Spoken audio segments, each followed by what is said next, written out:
खबरें जो हमें सीधा जोड़ती हैं आपसे, जिनका आपकी जिंदगी पर होता है सीधा असर।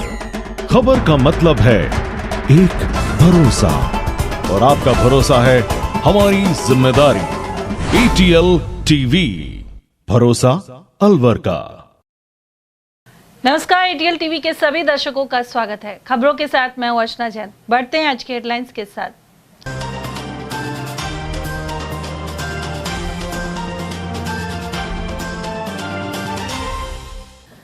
रूपा रेल के भरतपुर के हिस्से वाले पानी को भी अलवर लाने का होगा प्रयास। वन मंत्री संजय शर्मा ने जताई मंशा, कहा ईस्टर्न कैनाल से वर्ष 2039 तक ही संभव होगी आपूर्ति। वरिष्ठ कांग्रेसी नेताओं के पुतले फूके, ग्रामीणों ने CTS से बाहर निकालने की उठाई मांग।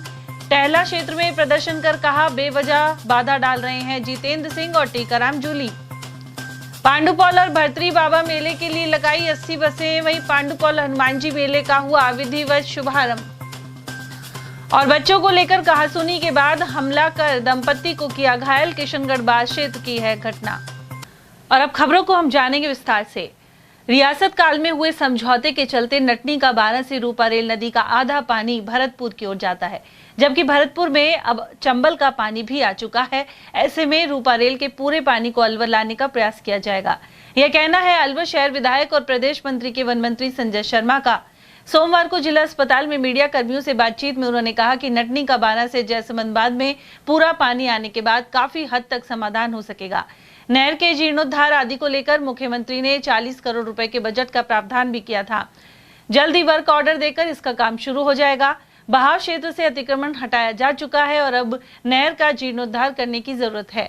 वन मंत्री के अनुसार स्थायी समाधान ईस्टर्न कैनाल नहर परियोजना से होगा, लेकिन यह दीर्घकालीन स्कीम है और इसके जरिए वर्ष 2039 तक ही अलवर में पानी आ सकेगा। उन्होंने यह भी जानकारी दी कि डूंगरी बांध सवाई माधोपुर में बनेगा, लेकिन वहां कुछ ग्रामीण विरोध कर रहे हैं। कैबिनेट मंत्री डॉक्टर किरोड़ी लाल मीणा इसे लेकर समझाइश कर रहे हैं। सबसे पहले तो मैं परमपिता परमात्मा को धन्यवाद देना चाहूंगा, विशेष रूप से इंद्र भगवान को धन्यवाद देना चाहूंगा। और कहते हैं ना कि जब किसी बेटी का विवाह होता है और अपने ससुराल जाती है तो उसका पग फेरा देखा जाता है। और जब से माननीय मुख्यमंत्री भजन लाल जी ने मुख्यमंत्री पद का दायित्व संभाला है, क्योंकि वो बंसीवाले के अनन्य भक्त हैं, बंसीवाले की कृपा उनके ऊपर है और ईश्वर भी प्रसन्न है, इंद्र भगवान भी प्रसन्न है। पिछली बार भी बारिश बहुत अच्छी हुई, इस बार भी बारिश बहुत अच्छी हुई है। कई जगह हमारे बांध भी टूटे हैं, जिसके कारण आमजन और ग्रामवासियों को परेशानी का भी सामना करना पड़ रहा है। लेकिन जिस जयसमंद बांध की आपने बात करी है, अतिक्रमण वहाँ है। पिछली बार जिला कलेक्टर जितेंद्र सोनी जी के नेतृत्व में बड़ी मात्रा में अतिक्रमण हटाए गए थे और वहाँ महती आवश्यकता है कि नटनी के 12 से लेकर जयसमंद तक की जो नहर है उसका नवीनीकरण किया जाए, उसका जीर्णोद्धार किया जाए। उसके लिए माननीय मुख्यमंत्री जी ने बजट में 40 करोड़ का बजट का प्रावधान किया था और कल कैबिनेट की मीटिंग से पहले मेरे साथ अभय कुमार जी जो हमारे ACS हैं सिंचाई विभाग के, हम दोनों एक कमरे में बैठे थे। उनसे मेरी चर्चा हुई है, मुख्यमंत्री कार्यालय में हम दोनों साथ साथ ही बैठे थे। उन्होंने बताया कि जो नटनी के 12 से लेकर जयसमंद तक की नहर का काम शुरू होने वाला है, उसके लिए टेंडर हो चुके हैं। बहुत जल्दी वो टेंडर खुलेंगे और जो भी कॉन्ट्रैक्टर आएगा उसको वर्क ऑर्डर दे करके काम शुरू हो जाएगा। साथ ही साथ हम पहले से भी प्रयासरत थे और आने वाले समय में भी प्रयास करेंगे, क्योंकि एक ट्रीटी हुई थी तत्कालीन हिज हाइनेस भरतपुर और हिज हाइनेस अलवर में, और उसमें बड़ी मात्रा में पानी वो भरतपुर जाता है। भरतपुर में चंबल का पानी आने लगा है और अपने बॉर्डर तक आ गया है, जहाँ पानी पीने को भी मिल रहा है और शहर के अंदर भरतपुर में पानी की कोई समस्या नहीं है। और अलवर में पानी की समस्या विशेष रूप से है, तो प्रयास करेंगे कि उस ट्रीटी को बाधित ना करते हुए अलवर का उसका हक मिले। और क्योंकि 1915 की वो ट्रीटी है, 1925 की है, राज्य सरकार में पिछली बार मैंने क्वेश्चन भी उठाया था, माननीय मुख्यमंत्री से आग्रह करेंगे क्योंकि भरतपुर में पानी की अच्छी आवक हो चुकी है, संभव हो तो उस ट्रीटी को समाप्त करके, क्योंकि लोकतंत्र है, राजतंत्र तो खत्म हो चुका है, लोकतंत्र है और लोकतंत्र में जनता की मूलभूत आवश्यकता मिले, उसके लिए हम प्रयास करेंगे नटनी का 12 का पानी जयसमंद में आए। साथ ही साथ जो ERCP की योजना है उसका पानी भी जयसमंद में आएगा, तो आने वाले समय में जयसमंद भरेगा तो मेरा ये मानना है कि अलवर शहर की पानी की समस्या सब मिल जाएगी। देखिए वो बड़ी परियोजना है और उसमें काफी समय लगेगा और मेरा ये मानना है कि लगभग 2039 तक वो योजना अमली जामा पहनेगी। जहाँ जहाँ फॉरेस्ट के एनओसीज की आवश्यकता थी तो स्टेट वाइल्ड लाइफ बोर्ड के माध्यम से माननीय मुख्यमंत्री जी द्वारा वो एनओसीज जारी कर दी गई हैं। और वहीं अलवर शहर के रिवाज रिजॉर्ट में सोमवार को 1100 महिलाओं ने वन एवं पर्यावरण मंत्री संजय शर्मा को रक्षा सूत्र बांधे। इस कार्यक्रम का नेतृत्व पूर्व पार्षद अंजू सहित महिला नेत्री एवं संयोजक मधु आर्य ने किया। इस मौके पर बड़ी संख्या में महिलाएं यहां पहुंची और भाईचारे की इस मिसाल को रक्षा सूत्र बांधकर कायम किया। इस मौके पर मंत्री संजय शर्मा ने कहा कि यह धागा सिर्फ एक राखी नहीं बल्कि उनका संकल्प है। ऐसे में इन बहनों को जब भी जरूरत हो उनका भाई हमेशा तैयार मिलेगा। उधर महिलाओं ने रक्षा सूत्र बांधते हुए वन मंत्री की लंबी उम्र और प्रदेश की उन्नति की कामना की। आज विधायक संजय शर्मा जी मंत्री जी है इस समय वन विभाग में, और इनके रक्षा सूत्र के लिए इतनी सारी भीड़ इकट्ठी हुई है अलवर में। पूरा अलवर में पूरे महिला मोर्चा इकट्ठी हो गई, पूरी महिलाएं इकट्ठी, बहुत जश्न के साथ भाई साहब पूरे कार्यक्रम में सारी महिलाएं संजय भाई साहब को आशीर्वाद दे रही है, बहुत अच्छा आशीर्वाद दे रही है।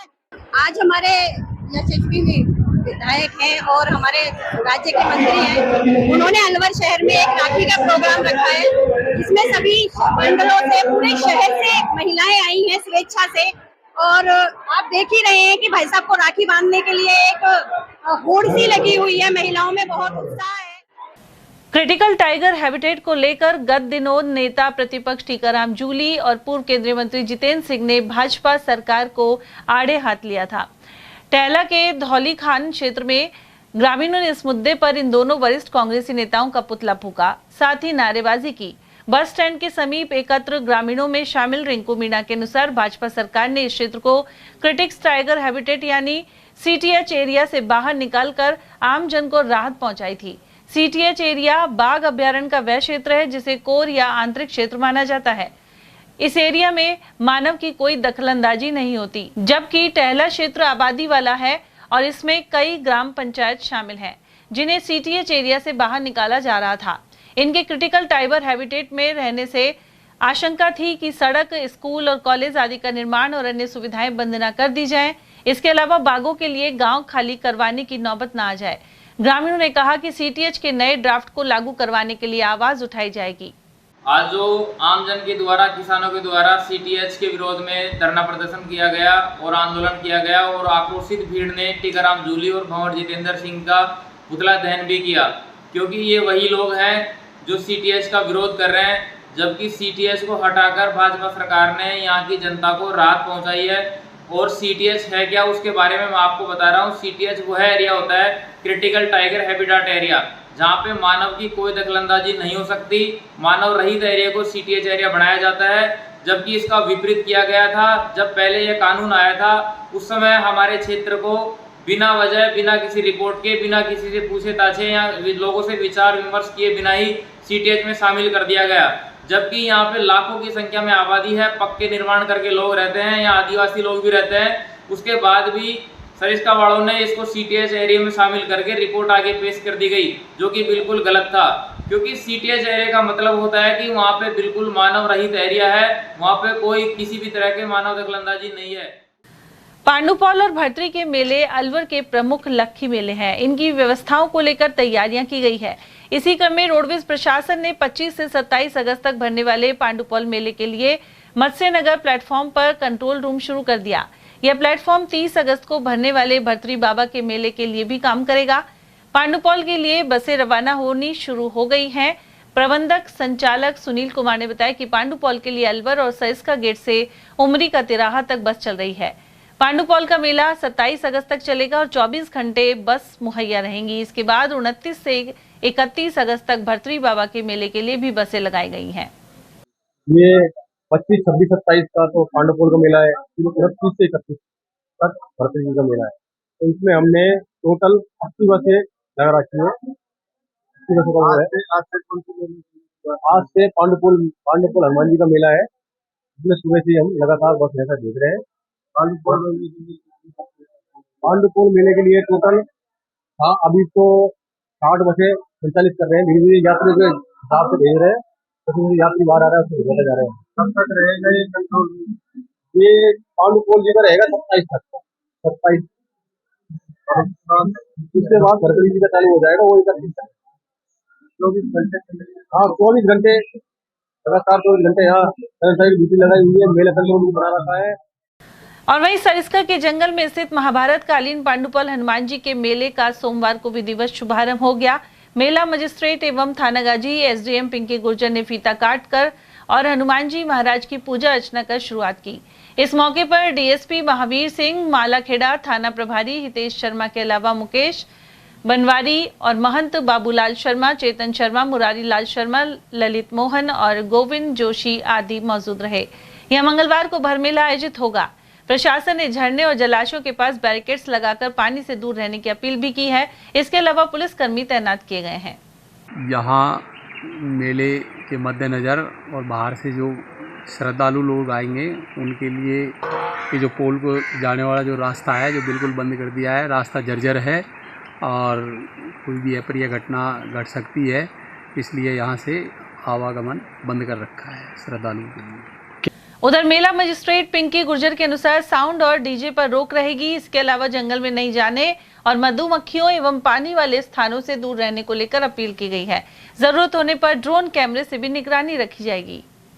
जी, आज से पांडुपोल हनुमान जी महाराज के मेले का विधिवत उद्घाटन हो चुका है। अभी फीता काट के उद्घाटन किया जा चुका है। प्रशासन की तरफ से सभी व्यवस्थाएं चाक चौबंद है, सभी तरीके की तैयारियां पूर्ण कर ली गई हैं। सभी व्यवस्थाएं दुरुस्त।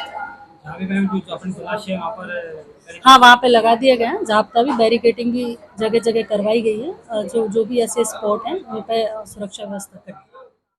उधर महंत पंडित चेतन शर्मा के अनुसार मंदिर को लाइटिंग से सजाया गया है। इसके अलावा हनुमान जी की प्रतिमा पर फूल झांकी से श्रृंगार किया गया है।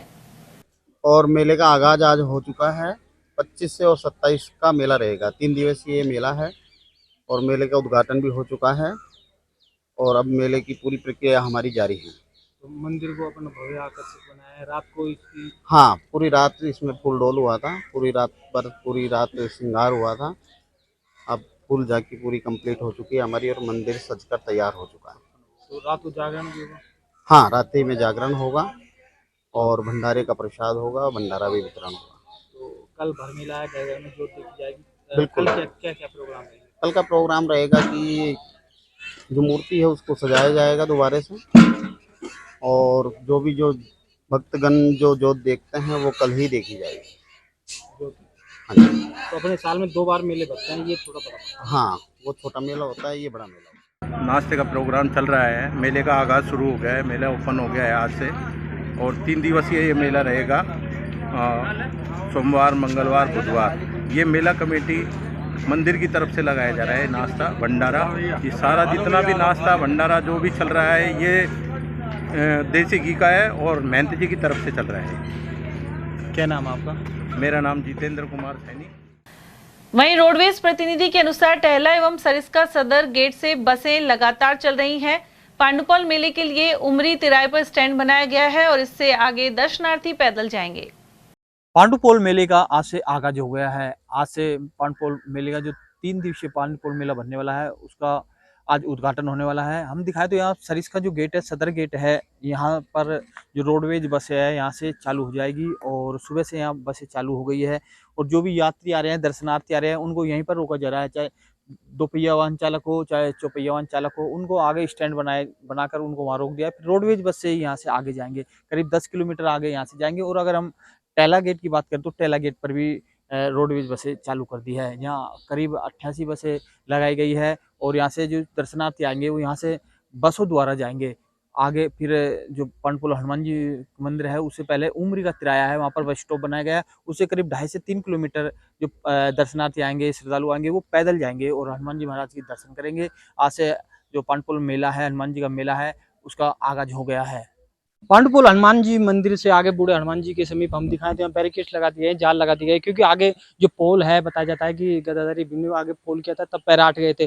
तो इस समय क्योंकि बरसात सर पर है और मानसून भी पूरी तरह सक्रिय हो गया है, क्योंकि 2 दिन के भी सरकारी अवकाश रखा गया है, क्योंकि जो 2 दिन भारी बरसात की चेतावनी दी गई है। तो इसको लेकर पुलिस व्यवस्था, पूरी चाक चौबंद व्यवस्था हम दिखा सकते हैं, क्योंकि यहाँ जो जाल लगाया गया है, जाल से यहाँ रास्ता रोका गया है, क्योंकि जो भी श्रद्धालु आएंगे उनको यहीं रोक दिया जाएगा, क्योंकि आगे पोल तक नहीं जाने दिया जाएगा। ऐसे में कभी भी बरसात आ जाए या कोई भी, क्योंकि रास्ता पूरी तरह क्षतिग्रस्त है, पोल में पानी भी आ रहा है, तो ऐसे में यहाँ पर यहीं रोका जाएगा, अगर आगे श्रद्धालु को नहीं जाने दिया जाएगा। तो ये हम दिखा दें, तो ये जो पोल की ओर ये रास्ता जाता है, यहाँ बिल्कुल रोका रखा है और पुलिस पूरी चाक चौबंद व्यवस्था में जुटी हुई है ताकि किसी भी अप्रिय घटना से रोका जा सके। मैं धर्मेंद्र शर्मा, ATL न्यूज, अलवर। बच्चों को लेकर हुई कहा सुनी उस समय बड़े विवाद में बदल गई जब दंपति पर लाठी डंडों से हमला कर दिया गया। घटना किशनगढ़ बास थाना क्षेत्र के चंद्रकाबास गांव की है।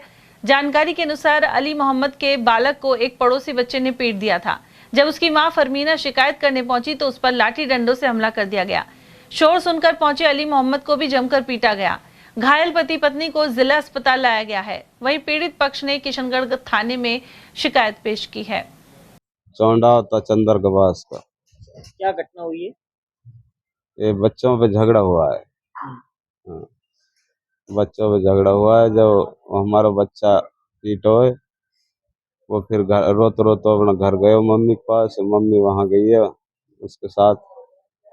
मम्मी गई है, उसकी मम्मी वो भी पीट गिराई है। अच्छा। हाँ, उस पे फिर मैं गया हूँ। फिर उन्हें कसियार फावड़ा ले रखा। हमला किसने किया? उनने क्या हमला, हम तो कुछ भी नहीं है हमारे पास। कौन लोग हैं वो?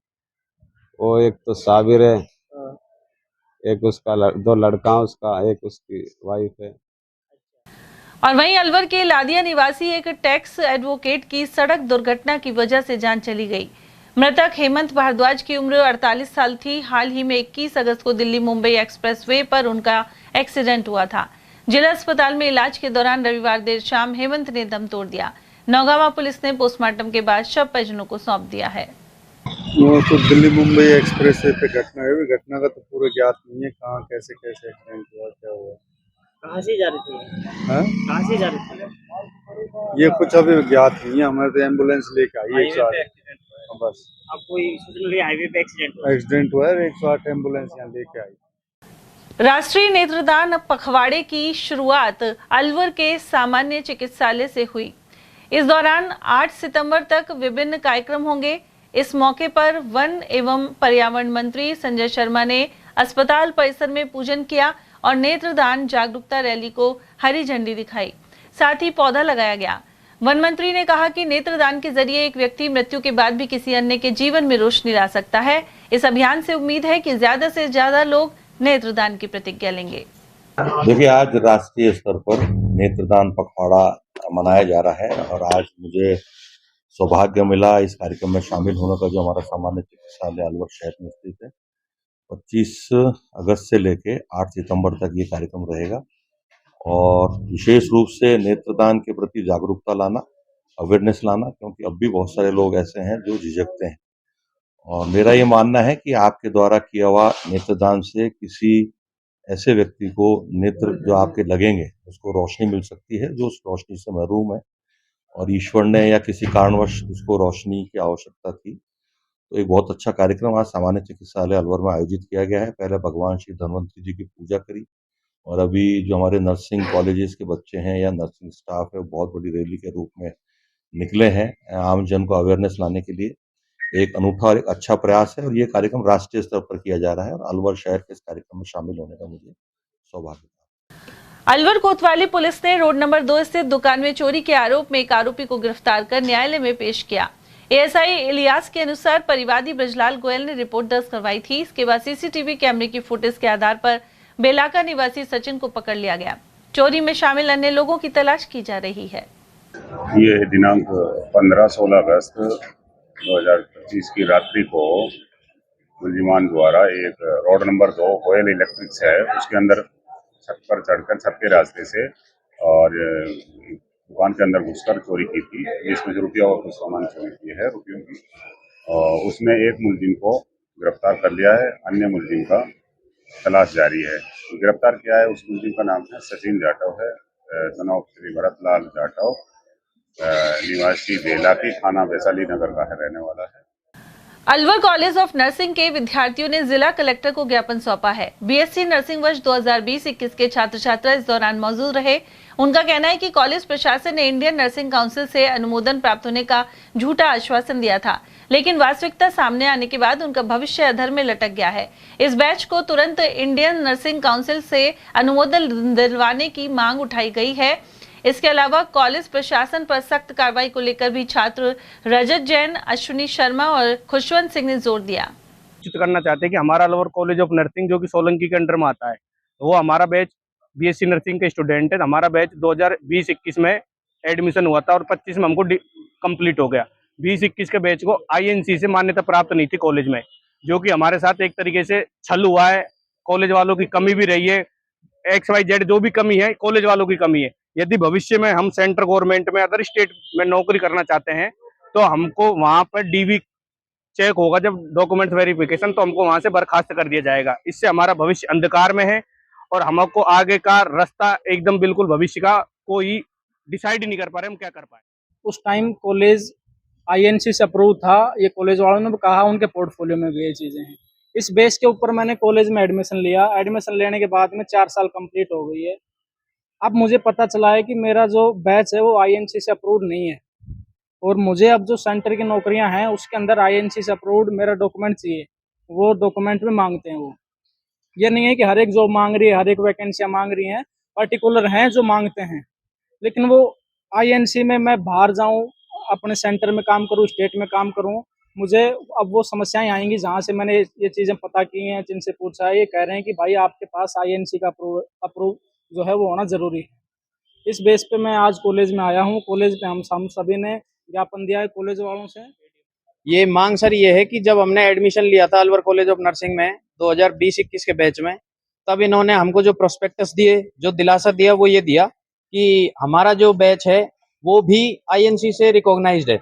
INC एक संस्था है जो कि पूरे देश में इंडियन नर्सिंग काउंसिल के नाम से जानी जाती है, जो कि आपको देश विदेश में कहीं भी अगर आपको नर्सिंग प्रोफेशन से रिलेटेड कोई भी दिक्कत आती है, कहीं भी आपको काम करना है, तो उसके लिए वो रिस्पॉन्सिबल है। अब हमें 5 साल बाद हमारी जब डिग्री हो चुकी है, उसके बाद हमें ये पता चला है कि हमारा जो बैच है केवल वो INC से रिकॉग्नाइज्ड नहीं है, बाकी हमसे अब ये पता चला है जब हमारी डिग्री हो गई है 2025 में कि हमारा वाला केवल जो बैच है 2020-21 का जो बैच है वो केवल INC से एफिलिएटेड नहीं है, बाकी 2019 के बैच भी हैं, 2021 के बैच भी हैं। अब इनसे कॉलेज प्रशासन से ये पूछा जाए कि हमारे बैच ने ऐसी क्या गलती कर दी जो इन्होंने हमको INC से एफिलिएटेड नहीं कराया। मांग ये है कि या तो कॉलेज प्रशासन हमें एफिलिएटेड करा के दे किसी पे, नहीं तो हम तो केस करेंगे, सीधी सीधी बात है। अलवर के काशीराम चौराहा स्थित कल्याणकारी हनुमान मंदिर में मंगलवार को भंडारा होगा। जन कल्याण सेवा समिति के सचिव प्रेमचंद जैन ने जानकारी दी। उन्होंने बताया कि पांडुपौल हनुमान जी महाराज के मेले के अवसर पर हर साल की तरह यह भंडारा किया जाएगा। इस मौके पर सुबह हनुमान जी महाराज को नई पोशाक पहनाकर पूजा अर्चना होगी। साथ ही सुबह 9:15 बजे भंडारा आरंभ होगा। समिति द्वारा रोजाना जरूरतमंद लोगों को भोजन उपलब्ध करवाया जाता है।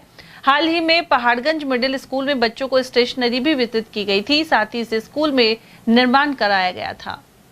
परम आदरणीय धर्म प्रेमी बंधुओं, आपको ये जानकर हर्ष होगा कि हर वर्ष की भांति इस वर्ष भी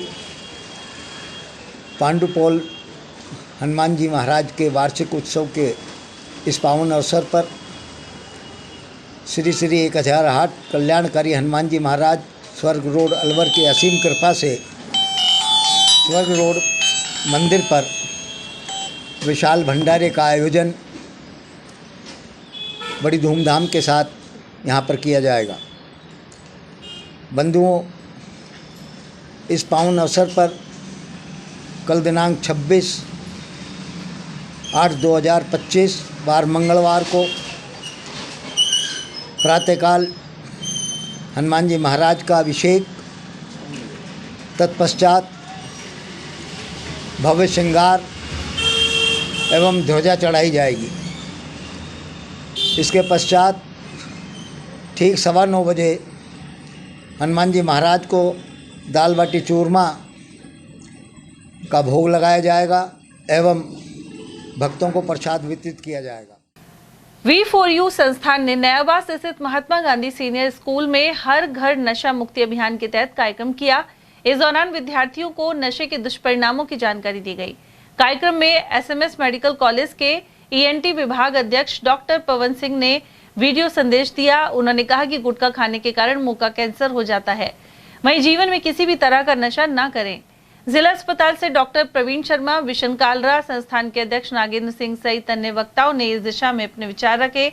कार्यक्रम में शिक्षाविद दरियाव सिंह सहित महेंद्र सिंह, चेतन सिंह, प्रधानाचार्य मंजूबाला, अध्यापक दिलावर सिंह, कुसुम यादव, पूनम और रविंद्र सोनी आदि की मौजूदगी रही। V4U संस्थान द्वारा अलवर में नशे के खिलाफ एक मुहिम चलाई हुई है। इसमें संस्थान के पदाधिकारियों ने मुझे भी इनवाइट किया और महात्मा गांधी उच्च माध्यमिक विद्यालय में हमें जाने का अवसर मिला। तो बच्चे बहुत डिसिप्लिन में थे और सबने बहुत ध्यान से हमारी वीडियो भी देखी और जो हमारा प्रेजेंटेशन था वो भी देखा और हमने उनको पूरी तरह से उत्साहित किया कि आप खेलों में भाग लें। स्कूल महात्मा गांधी नयाबास अलवर में नशा मुक्ति अभियान के तहत V4U संस्था की तरफ से बच्चों को नशा मुक्ति के बारे में बताया गया। उन्होंने बच्चों को वीडियो के माध्यम से बताया कि नशा किस तरह से बच्चों को अपनी गिरफ्त में ले जाता है।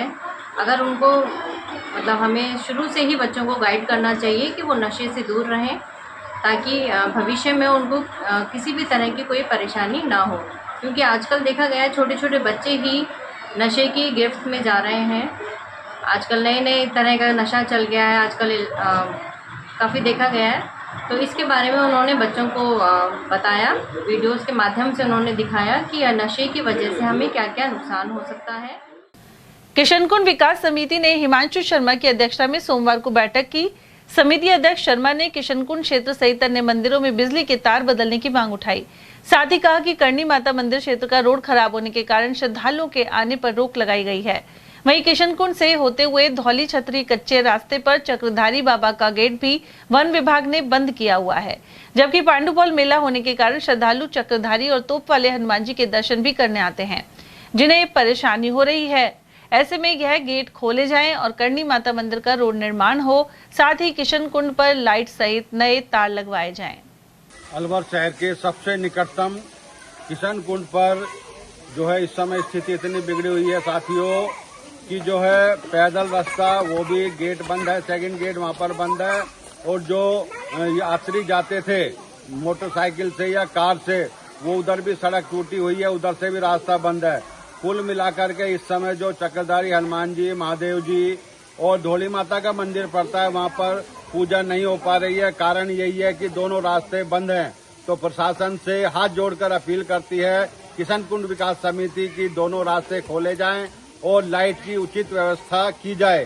परसों हनुमान जी का भी मेला है, पांडुपोल जी का, उसके बाद नवरात्रे भी ऊपर से आते दिखाई दे रहे हैं। अलवर शहर के सबसे नजदीक किशनकुंड विकास समिति द्वारा यह मांग की जाती है कि यहाँ पर जो है चक्रधारी बाला किले पर चक्रधारी हनुमान मंदिर है, रघुनाथ जी का मंदिर है, इन सभी मंदिरों को जीर्णोद्धार किया जाए एवं इनके रास्तों को ठीक किया जाए। यहाँ तक कि अब दोनों तरफ जो है सड़क से आवागमन बंद कर रखा है, पर्यटकों को जो है परेशानी हो रही है और सभी धर्म के लोग, जाति के लोग चक्रधारी हनुमान मंदिर तक पहुंचकर आस्था रखते हैं और प्रशासन से मांग करते हैं कि यहाँ श्री गणेश पोल और पहली तरफ प्रतापगंज से जो रास्ता है उन दोनों की मरम्मत कराई जाए। किशनकुंड विकास समिति जैसा पूरे शहर को मालूम है कि सामाजिक कार्यक्रमों में उत्कृष्ट भूमिका निभाती हुई आ रही है। निश्चित तौर पर किशनकुंड जो स्थित यहाँ प्राचीन शिव मंदिर है, ऊपर चक्रधारी बाबा है, नीचे प्रेम जी के यहाँ जो है पारेश्वर मंदिर है, ऊपर भी जगन्नाथ जी का मंदिर है, उसके बाद में चक्रधारी के ऊपर जाकर यहाँ कई प्रकार के मंदिर हैं और बड़े प्राचीन मंदिर हैं। निश्चित रूप से परसों पांडुपोल का मेला लगने जा रहा है। हम सभी किशनकुंड विकास समिति के पदाधिकारी जिला प्रशासन से ये मांग करते हैं कि जो गेट जो बंद है श्रद्धालुओं के लिए वो खोला जाए दूसरा रास्ता जो सड़क मार्ग से हुए आते हैं वहाँ सड़क क्षतिग्रस्त है। आज 3 महीने हो गए, ना तो श्रद्धालु आ पा रहे हैं, ना पर्यटक वहाँ आ पा रहे हैं। किशनगंज विकास समिति के लोग ये मांग करते हैं कि तुरंत प्रभाव से एक तो गेट खोला जाए, जिससे भगवान के दर्शन कर सके, हनुमान जी महाराज के दर्शन कर सके श्रद्धालु।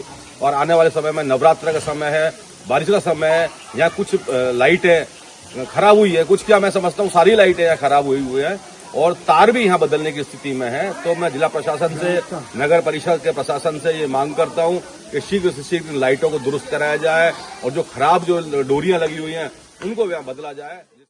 उधर इस अवसर पर मनोज शर्मा, केजी गुप्ता, गौरव अरोड़ा, सत्यनारायण सोमवंशी, अशोक गुप्ता, महेंद्र प्रजापत और ओम प्रकाश अरोड़ा आदि उपस्थित रहे। नजर बगीची स्थित स्काउट गाइड जिला मुख्यालय पर लगातार राज्य पुरस्कार शिविर लग रहे हैं। इनमें रोवर और रोवर निपुण भाग ले रहे हैं। इसी तरह के एक कैंप का सोमवार को समापन हो गया, जिसमें 100 स्काउट और रोवर्स ने जिले भर से भाग लिया। प्रभारी सुरेश चंद्र शर्मा के अनुसार कैंप के दौरान राज्य पुरस्कार पाठ्यक्रम सहित फर्स्ट एड और पायनियरिंग का प्रशिक्षण दिया गया। भारतीय मजदूर संघ द्वारा अलवर बस स्टैंड पर धरना सोमवार को छठे दिन भी जारी रहा। वहीं अलवर डिपो की मुख्य प्रबंधक के निलंबन को लेकर नारेबाजी की गई। कर्मचारियों ने आरोप लगाया कि मुख्य प्रबंधक मजदूर संघ से जुड़े कर्मचारी और चालक परिचालकों को बेवजह परेशान कर रही हैं। साथ ही उनके द्वारा नियमों की अवहेलना की जा रही है। अलवर के मालवीय नगर कच्ची बस्ती में प्राचीन बाबा रामदेव जी मंदिर में विशाल भंडारा हुआ। महंत सूरज कुमार ने बताया कि यहाँ स्थापना और जन्मोत्सव का कार्यक्रम हर साल मनाया जाता है। इसी क्रम में मंदिर में हवन यज्ञ के बाद पूजन हुआ। साथ ही महाआरती और बाबा का प्रसाद का भोग लगाकर भंडारे का आयोजन किया गया। इस भंडारे में हजारों की संख्या में श्रद्धालुओं ने प्रसाद ग्रहण किया। आज शुक्ल पक्ष भादवे की दोज है।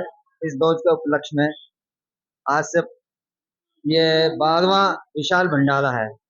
हर साल ऐसे ही होता है और 5 साल से हमारे गुड़गांव से जैन साहब हैं, पवन जैन जी, इनके भैया हैं अजय जैन जी और बच्चे हैं, सारे मिलकर के बहुत ही हर्षोल्लास के साथ में ये दोज का भंडारे का और पूजा का बहुत ही अच्छी तरीके से मतलब ये मनाते हैं। यहाँ अलवर में इंडियन पावर लिफ्टिंग लीग की फेडरेशन बैठक 28 अगस्त को सुबह 11 बजे जय किशन क्लब में होगी। आगामी ओलंपियाड खेल के मद्देनजर यह बैठक की जा रही है। कार्यक्रम संयोजक नीरज कपूर और अंकित कौशिक के अनुसार इस मौके पर खेल जगत की अनेक हस्तियां आएंगी। इनमें एनपीसी इंडिया के निदेशक ओम प्रकाश, द्रोणाचार्य अवार्ड प्राप्त coach Bhupendra Dhawan, mister Olympia और वर्ल्ड चैंपियन मुकेश गहलोत सहित सुरेंद्र सिंह, सोम तुगनीत और ऋषि आनंद आदि शामिल हैं। इस मौके पर अतिथियों का सम्मान भी किया जाएगा। और यहाँ वक्त एक छोटे से ब्रेक का। आप देखते रहिए एटीएल टीवी। आपके अलवर शहर में पहली बिग धमाका सेल। प्लास्टिक, स्टील, क्रॉकरी के सामान अब आपके अलवर शहर में एक ही छत के नीचे। प्लास्टिक सामान जैसे पानी की बोतलें, बाल्टी, नहाने का mug, dustbin, lunch box, drawing box, मसालादानी, नमकदानी, जग, जार, डब्बे, ग्लास, कप, बच्चों की गुल्लक, खिलौने, डिजाइनिंग टोकरी, कपड़ा ब्रश, दांतों की ब्रश, चाबी की चेन, चाकू, कैंची, नेल कटर, आलू कटर, चकला बेलन, चाय ट्रे और नए तरीके के गमले और भी बहुत कुछ।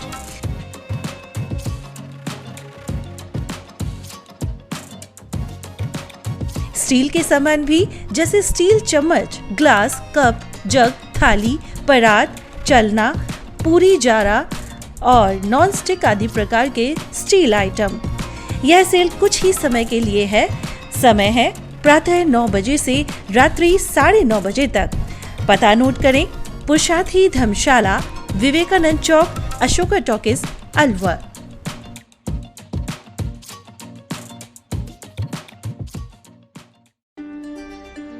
फर्नीचर का 32 साल पुराना जाना माना नाम राहुल डेकोर। यहाँ आपकी लाडली बिटिया के लिए अथवा अपने घर के लिए सभी प्रकार का सागवान का फर्नीचर उपलब्ध है।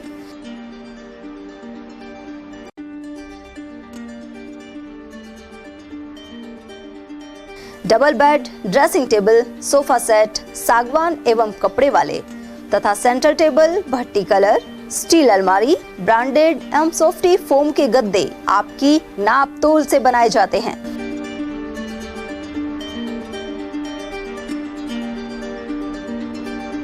सभी सामान एक ही छत के नीचे उपलब्ध। हमारा पता है अलवर बोर्ड, जसवंत तिराहे से पहले, कटी घाटी, Alwar. Contact number 9414019769 and 9414019768। Doctor Shroff charity eye hospital Alwar द्वारा दी जाने वाली सुविधाएं जैसे RGHS, ESHS, TPA।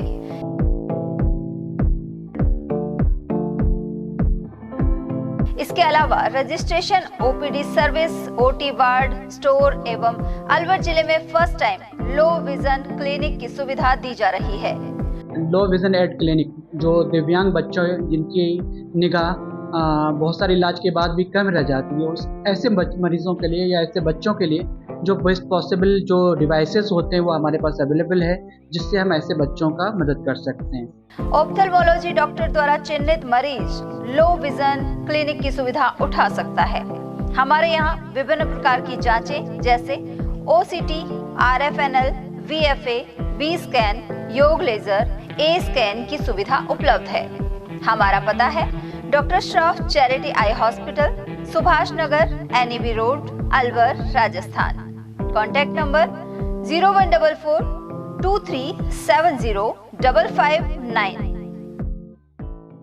हीरे, सोने, चांदी के जेवरातों के विक्रेता Durga Prasad Sunil Dutt jewellers, Bajaja Bazar, Alwar.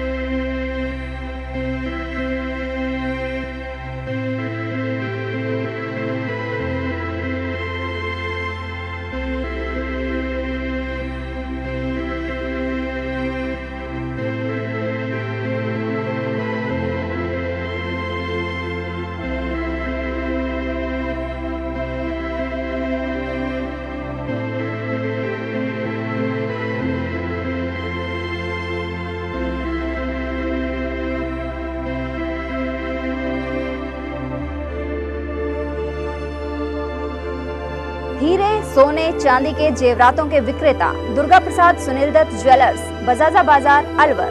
Phone number 0144233863 and 2338663। मेरे सारे पल छिन सारे दिन तरसेंगे, सुन ले तेरे बिन। तुझको फिर से जलवा दिखाना ही होगा, अगले बरस आना है, आना ही होगा।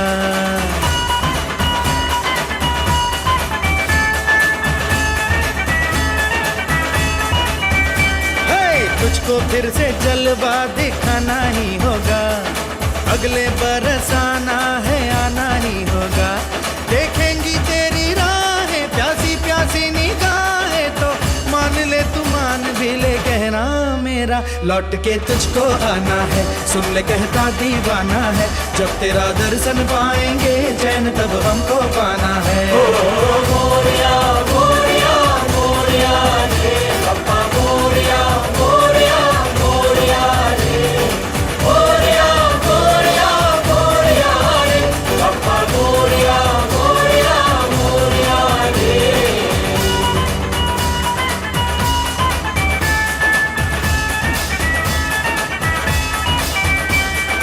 ब्रेक के बाद आप सभी का स्वागत है। केंद्रीय मंत्री और अलवर सांसद भूपेंद्र यादव ने नीमराना के माजरी कला में सामुदायिक स्वास्थ्य केंद्र के नए भवन का शिलान्यास किया। इस दौरान बहरोड विधायक डॉक्टर जसवंत सिंह यादव और जिला क्रिकेट एसोसिएशन अध्यक्ष मोहित यादव आदि मौजूद रहे।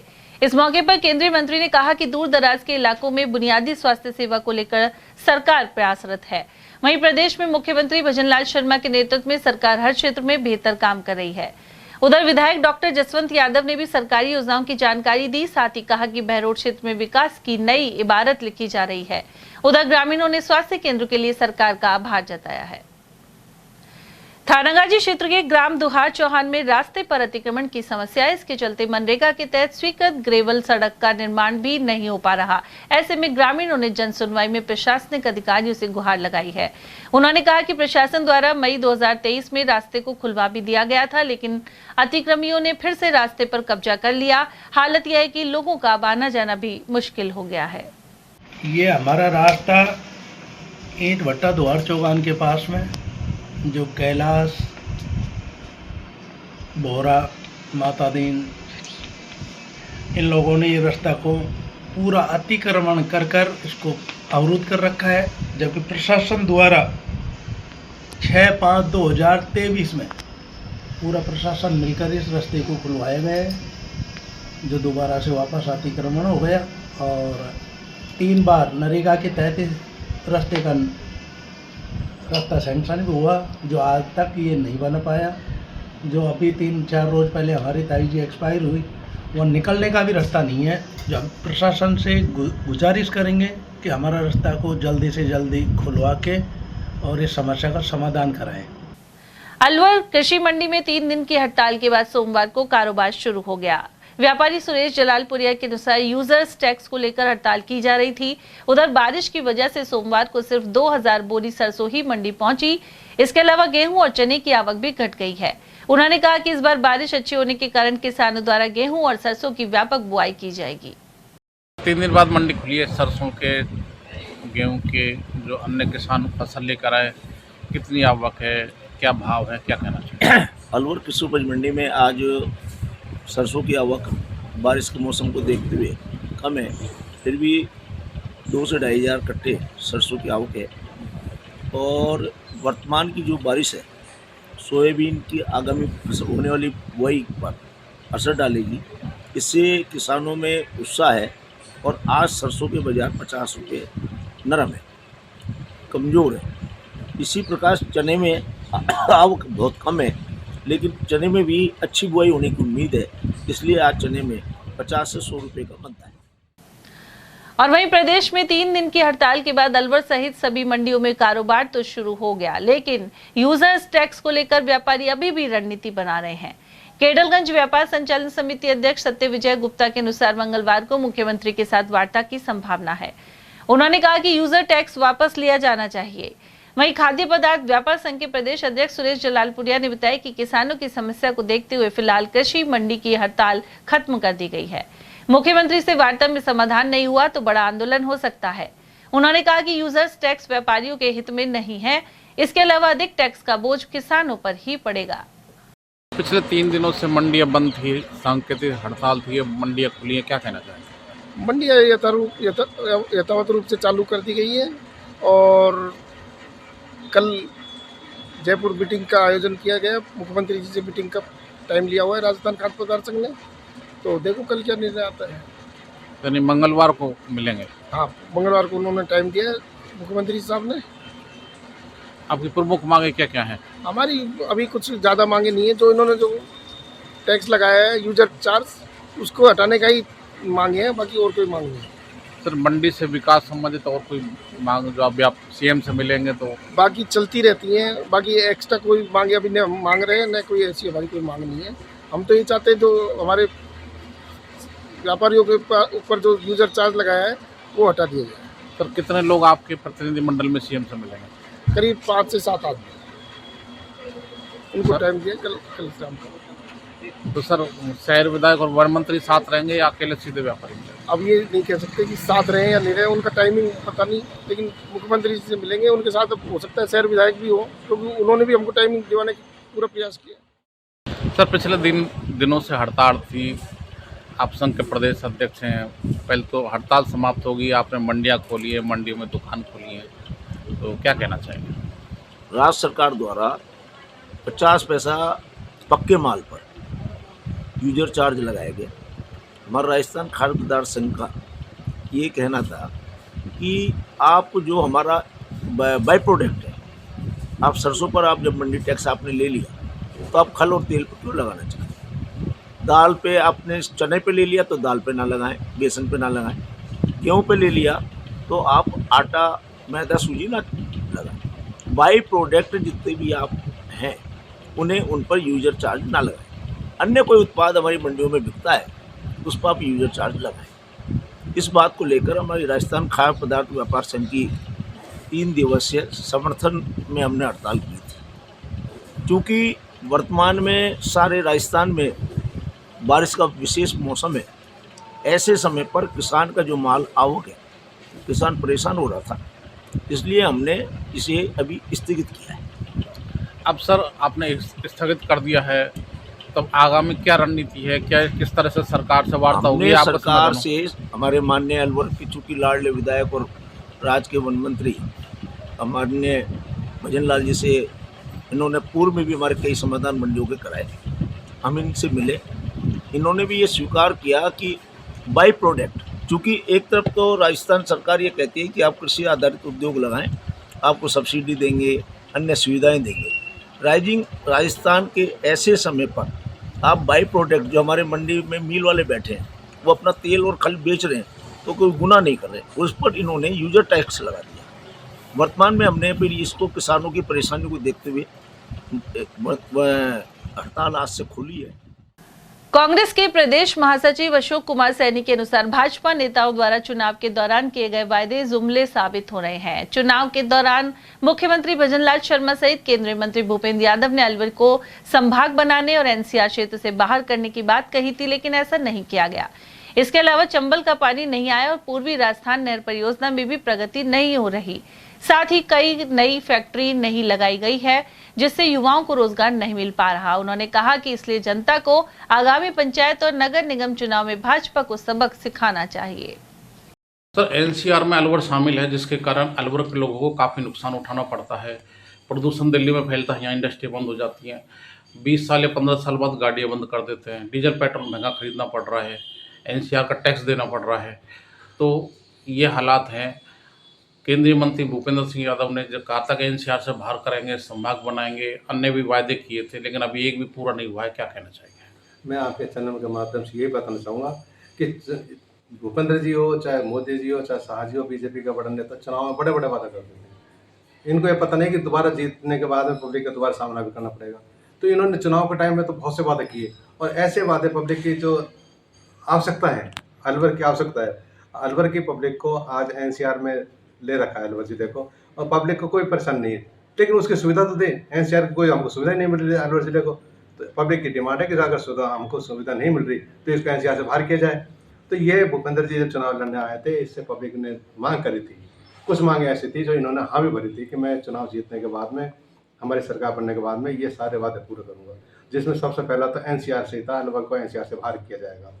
दूसरा इन्होंने वादा किया था कि अलवर में जो अलवर की जो मांग थी कि अलवर को संभाग स्तर का दर्जा दिया जाएगा, अलवर को संभाग बनाया जाएगा, इन्होंने वादा किया था चुनाव के टाइम में। तीसरा इन्होंने कहा था कि भाई एनसीआर में है, अलवर जिला हरियाणा से लगता हुआ है, हरियाणा में पेट्रोल डीजल बहुत सस्ता है, 7-7, 8-8 रुपये सस्ता है, यहाँ टैक्स राजस्थान में ज़्यादा है। तो एनसीआर में यहाँ से क्या है, अलवर भरतपुर, तो यहाँ पर डीजल पेट्रोल सस्ता होना चाहिए, ताकि हम दिल्ली से जो आते हैं, दिल्ली से तेल लेकर आते हैं यहाँ अलवर वाले, तो वहाँ अगर यहाँ सस्ता हो जाएगा तो यहाँ से सेल बढ़ेगी राजस्थान की। तो यहाँ इन्होंने कहा, वादा किया था कि मैं हरियाणा के बराबर क्या टैक्स करूँगा, और दोनों जगह हरियाणा और अलवर एनसीआर में डीजल पेट्रोल के भाव बराबर होंगे। इन्होंने फिर वादा किया था कि पानी के लिए जो बहुत ज़्यादा समस्या है एनसीआरबी का, जो अलवर में क्या राजस्थान में 14 जिलों में बहुत ज़्यादा परेशानी है, इन्होंने कहा था कि मैं इस परियोजना का मैं जल्द ही राजस्थान में पानी लेकर आऊँगा। और इन्होंने जब सरकार बनी थी उसके कोई 6 महीने बाद इन्होंने कहा था कि हमने MOU साइन कर लिया और हमने काम चालू जल्दी करेंगे। तो उन बातों को भी साल वर्ष ऊपर हो गया, कहाँ है वो MOU साइन कर रहे थे इन्होंने, कहाँ इन्होंने जो वादा किए थे, ये कुछ नहीं हुआ था। दूसरा इन्होंने वादा किया था MIA, अलवर का MIA औद्योगिक क्षेत्र, इसको बढ़ावा देने के लिए। यहाँ जो इंडस्ट्री धीरे धीरे बंद होगी, कुछ यहाँ से उठ के चलेगी, कुछ गाड़ी चले गई, कुछ दूसरे स्टेटों में चले गई। तो इन्होंने वादा किया था कि अलवर के जो MIA का है औद्योगिक क्षेत्र, इसको दोबारा डेवलप किया जाएगा। तो ये कुछ ऐसी मांग है जो ये इतने बड़े नेता हैं, मोदी जी के बहुत नज़दीक हैं, बड़े नेताओं में इनकी गिनती की जाती है। भूपेंद्र जी को ये 4-5 मांगे जो अलवर की है, इनको करनी चाहिए ताकि अलवर की पब्लिक को कुछ फायदा हो। और अब खबर मालाखेड़ा से, जहां क्षेत्र में 2 दिन से लगातार बारिश के चलते पानी की निकासी नहीं हो पा रही। ऐसे में पानी सड़क पर जमा हो गया है और गहरे गड्ढे हो गए हैं जो दुर्घटना का कारण बन रहे हैं। मालाखेड़ा स्टेट हाईवे 25 से स्टेट हाईवे 44 के मध्य भी यही स्थिति है, जबकि इस मार्ग से श्रद्धालु पांडुपौल और भर्तरी धाम जाते हैं। ऐसे लोगों ने सड़क की मरम्मत की मांग उठाई है।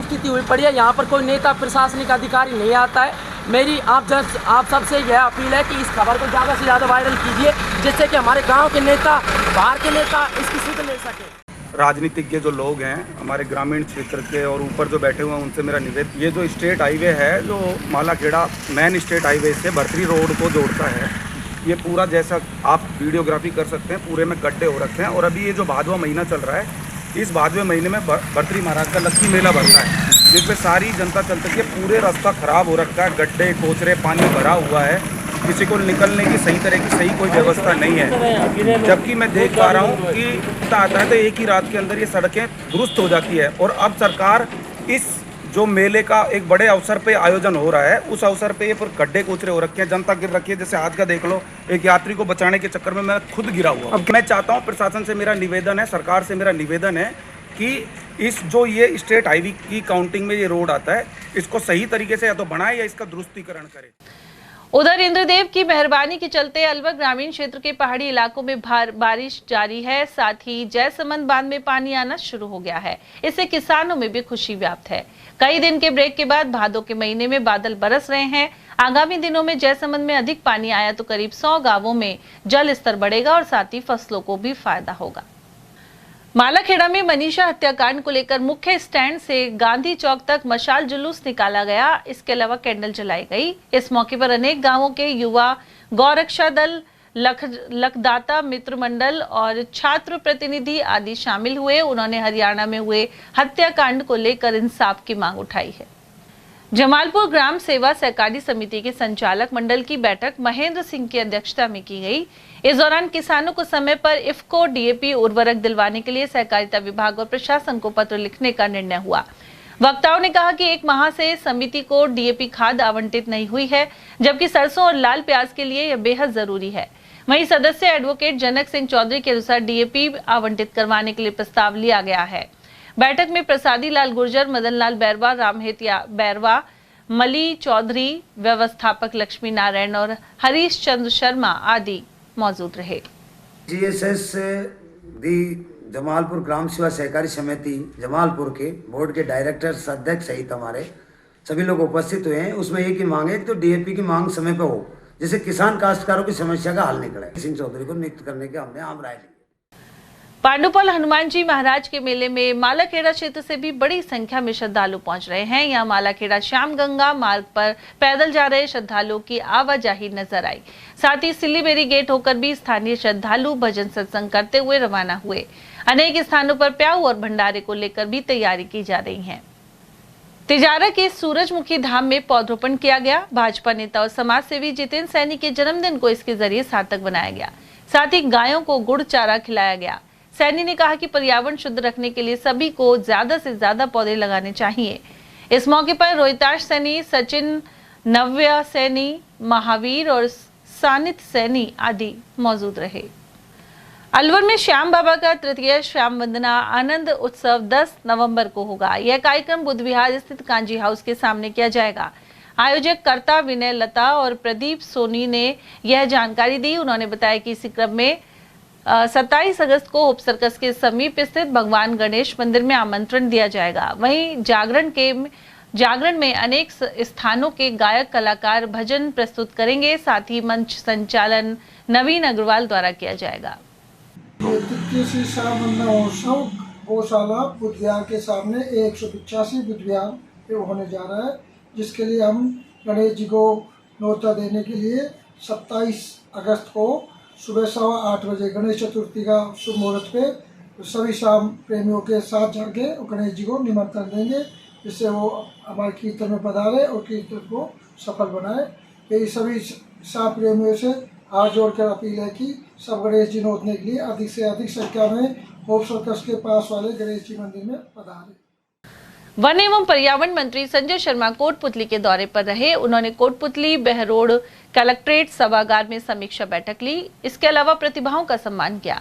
बैठक के दौरान जयपुर ग्रामीण सांसद राव राजेंद्र सिंह, कोटपुतली विधायक हंसराज पटेल, विराटनगर विधायक कुलदीप धनखड़ और अधिकारी मौजूद रहे। वन मंत्री शर्मा ने हरियाणा और राजस्थान के तहत जिले को मिले 15 लाख पौधरोपण लक्ष्य की प्रगति को लेकर चर्चा की। साथ ही कहा कि पौधरोपण के संरक्षण की नियमित मॉनिटरिंग भी किया जाए। यदि कोई पौधे किसी कारणवश जीवित नहीं रह पाते तो उनके स्थान पर नए पौधे लगाए जाएं। उन्होंने अलवर तिराहे स्थित अटल वन से बंदरों को अन्यत्र विस्थापित करने के लिए स्थान चयन सहित जरूरी कदम के निर्देश दिए। साथ ही कहा कि अटल वन को पर्यटन साइट के रूप में विकसित किया जाए। प्रदूषण नियंत्रण को लेकर सख्त उपायों पर भी वन मंत्री ने जोर दिया। इस मौके पर अलवर के डीएफओ राजेंद्र हुड्डा ने वन विभाग और रीजनल ऑफिसर राजकुमार ने पॉल्यूशन कंट्रोल बोर्ड के कार्यों की जानकारी दी। बैठक में अतिरिक्त प्रधान मुख्य वन संरक्षक वेंकटेश शर्मा के अलावा वन विभाग और प्रशासन के कई अफसरों की मौजूदगी रही। उधर कोटपुतली में ही ब्राह्मण समाज द्वारा आयोजित कार्यक्रम में मंत्री संजय शर्मा ने करीब 150 विद्यार्थियों को प्रतीक चिन्ह और प्रशस्ति पत्र प्रदान किए। उन्होंने प्रधानमंत्री नरेंद्र मोदी को धन्यवाद किया कि प्रधानमंत्री ने आर्थिक रूप से कमजोर वर्ग को आरक्षण प्रदान किया। ईडब्ल्यूएस के जरिए दिया गया 10% आरक्षण इस वर्ग को मुख्यधारा से जोड़ने का कार्य करेगा। उन्होंने प्रधानमंत्री की एक पेड़ मां के नाम मुहिम का हिस्सा बनने की अपील भी की। कार्यक्रम में जयपुर ग्रामीण सांसद राव राजेंद्र सिंह, जयपुर शहर सांसद मंजू शर्मा, कोटपुतली एमएलए हंसराज पटेल और पूर्व विधायक सुभाष चंद्र शर्मा आदि मौजूद रहे। लॉयंस क्लब अलवर सिटी द्वारा एक पेड़ मां के नाम के तहत 210 पौधे लगाए गए। यह कार्यक्रम दिल्ली रोड स्थित आरके पुरम सोसाइटी में आयोजित हुआ। एमजेएफ धर्मेंद्र अग्रवाल के नेतृत्व में यहां फलदार, छायादार और औषधीय पौधे लगाए गए हैं। इस मौके पर कार्यक्रम के अध्यक्ष डॉक्टर हरीश गुप्ता के अलावा घनश्याम गुप्ता, विमल गोयल, उमाशंकर गुप्ता, सुबोध गोयल, सुनीता गोयल, दिलीप गोयल और सुरेश गुप्ता आदि की मौजूदगी रही। खैरजल के सैटेलाइट अस्पताल में इन दिनों मौसमी रोगों के पीड़ित बड़ी संख्या में पहुंच रहे हैं। सोमवार को भी सुबह से ही विंडो पर मरीज पर्चियां कटवाने में लगे रहे। यहां कुल 700 रोगियों की पर्चियां बनाई गई। उधर डॉक्टर नितिन शर्मा ने बताया कि डायरिया और बुखार के रोगी बड़ी संख्या में आ रहे हैं। सैटेलाइट अस्पताल में चिकित्सकों की भी कमी है और घंटों तक पीड़ितों को कतार में लगना पड़ रहा है। वहीं डॉक्टर पंकज गोयल ने बताया कि मौसमी रोगों के पीड़ितों का उपचार जारी है। उन्होंने लोगों को सतर्कता बरतने की सलाह दी है। और अभी वर्तमान में सुबह 4 घंटे के अंदर 500 अधिक की ओपीडी हो चुकी है। मौसमी बीमारी के कारण जो है ओपीडी बढ़ी हुई है। एवरेज ओपीडी जो है लगभग 600 की है। सोमवार इसलिए ओपीडी हो जाता है। किस चीज़ के मरीज ज़्यादा आ रहे हैं? इसमें ज़्यादा मरीज फीवर के आ रहे हैं। मुंडावर उपखंड के ग्राम बीजवार चौहान में पशु चिकित्सालय में 3 फीट पानी भरा हुआ है। इस चिकित्सालय के ऊपर से हाई वोल्टेज लाइन भी गुजरती है और हादसे की आशंका बढ़ गई है। चिकित्सालय भवन की हालत भी जर्जर है। मौजूदा स्थिति को लेकर संबंधित अधिकारियों को अवगत करवाया जा चुका है। गौरतलब है कि इसी मार्ग पर कई प्रमुख कार्यालय भी स्थित हैं। वहीं मुख्य सड़क से पंचायत भवन तक पानी भरा होने के कारण स्कूली बच्चों को भी कठिनाई हो रही है। साथ ही नटबस्ती और अन्य मोहल्ले के लोग आवागमन में कठिनाई उठा रहे हैं। बीजवाड़ चौहान का मेन रास्ता है ये। इस पे पंचायत समिति, सरकारी हॉस्पिटल, सरकारी स्कूल का मेन रास्ता है और पानी देख लो आप कितना भरा हुआ है। पैदल निकलने के लिए भी रास्ता नहीं है। गाड़ियाँ इसमें रोजाना खराब हो जाती है, खड़ी हो जाती है, खड्डे इतने ज़्यादा हैं। बीजवाड़ चौहान में नट बस्ती के पास की सड़क है जो शाजापुर और नीमराना को जाने वाला मुख्य सड़क कहा जाता है। वो गवर्नमेंट स्कूल को जाने वाली सड़क भी है, ग्राम पंचायत भवन को जाने वाली सड़क भी है। आज इसकी ये हालत है कि यहाँ से पैदल इंसान निकलना तो बहुत बड़ी बात है, यहाँ से गाड़ी बाइक निकलना बहुत मुश्किल हो रखा है। गाँव बीजवाड़ चौहान तहसील मुंडावर में है। आप रोड की हालत देख सकते हो और पशु चिकित्सालय है जिसमें गोडे गोडे तक पानी भरा हुआ है। पंचायत समिति है, पीएचसी सेंटर है, गवर्नमेंट स्कूल है। तो मेन रास्ते पे पड़ता है ये। और पानी की हालत देख सकते हो कितने बच्चे जाने के लिए स्कूल में रास्ता नहीं है। ये जो पानी की समस्या है ये बहुत ही कठिन है। यहाँ से आम रास्ता नीमराना, शाजापुर स्कूल है, उनका रास्ता ये छोटे बच्चे जाते हैं, ये भी गिर जाते हैं। अटल सेवा है, पंचायत भवन है, पशु हॉस्पिटल की तो बहुत बुरी हालत है। और चलते चलते एक बार फिर से नजर डालेंगे मैच की हेडलाइंस पर।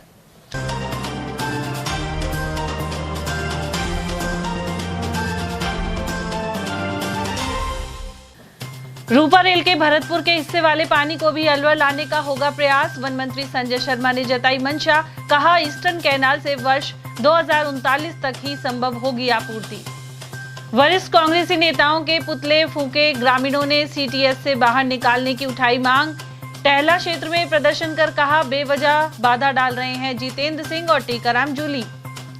पांडुपौल और भर्तरी बाबा मेले के लिए लगाई 80 बसें, वहीं पांडुपौल हनुमान जी मेले का हुआ विधिवत शुभारंभ। और बच्चों को लेकर कहासुनी के बाद हमला कर दंपत्ति को किया घायल, किशनगढ़ बाढ़ क्षेत्र की है घटना। इसी के साथ खबरों में आज इतना ही। दीजिए अर्चना जैन को इजाजत। नमस्कार।